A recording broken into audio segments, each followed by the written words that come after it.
लोकसभा चुनाव 2024 में Bahujan Samaj party supremo Mayawati ने अकेले मैदान में उतरने का फैसला किया। मायावती ने साफ कर दिया कि वह इस चुनाव में किसी पार्टी के साथ गठबंधन नहीं करेंगी।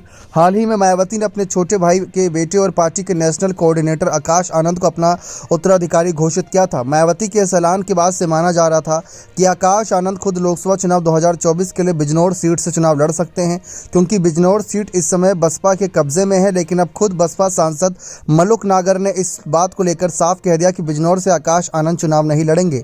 बिजनौर से बसपा सांसद मलुक नागर ने मीडिया से बातचीत के दौरान कहा कि बिजनौर सीट से हम ही चुनाव लड़ेंगे, आकाश आनंद नगीना लोकसभा सीट से चुनाव लड़ेंगे।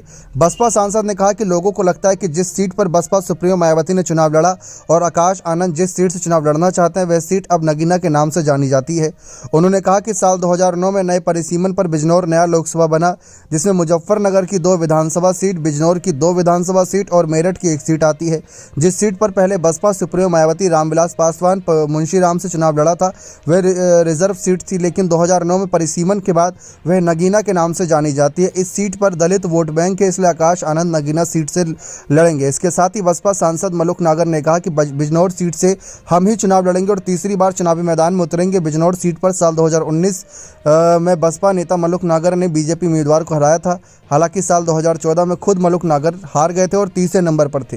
लेकिन इस वक्त बात करें नगीना सीट से अगर आकाश आनंद चुनावी मैदान में उतरेंगे तो ये बात साफ है कि आकाश आनंद वर्सेस चंद्रशेखर आजाद होगा, क्योंकि नगीना सीट से चुनाव लड़ने का ऐलान चंद्रशेखर आजाद रावण ने साफ कर दिया है। आजाद समाज पार्टी के प्रमुख चंद्रशेखर आजाद ने पहले ही कह दिया था कि वह इस बार नगीना सीट से चुनाव लड़ेंगे और इंडिया दल से मांग की थी कि वह उनका समर्थन करें। अगर ऐसा होता है तो आकाश आनंद के लिए बड़ी मुसीबत होगी, क्योंकि समाजवादी पार्टी और कांग्रेस का भी यहाँ पर कुछ वोटर है।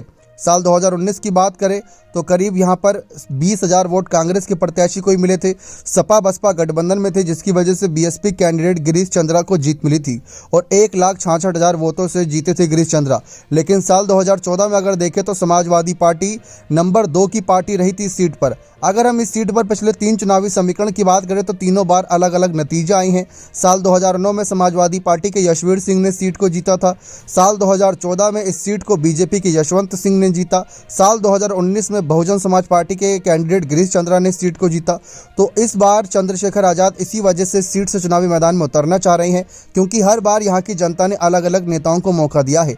लेकिन अगर आकाश आनंद इस सीट से उतरते हैं तो आकाश वर्सेस चंद्रशेखर आजाद मैदान में होगा और इससे साफ पता चल जाएगा कि बसपा के उत्तराधिकारी के लिए भी क्या चंद्रशेखर आजाद सही विकल्प थे या फिर मायावती ने आकाश आनंद को उत्तराधिकारी बनाकर गलती कर दी।